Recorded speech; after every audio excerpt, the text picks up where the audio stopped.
Well, the Kings are bringing a lot of their rookies off the bench, and they're leading the NBA in bench minutes for their players and also amongst the league leaders in points per game off the bench. Is that a good way to develop these guys to play against some of the second units, Sam? Well, there's not a wrong way. I'm just one from the thought process of I like putting my young, if we're not going to be a playoff team, I like putting my young guys out there in their starting lineup so they can get the real NBA. Look, there's no wrong way of doing it. I like what Sacramento is doing. They're giving these guys to come in and play against second-line guys.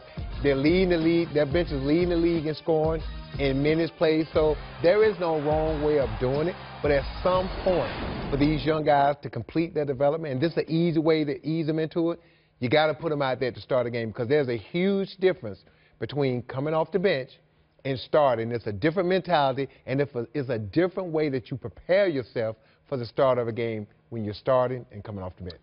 Yeah, key word, prepare yourself for starting of the game.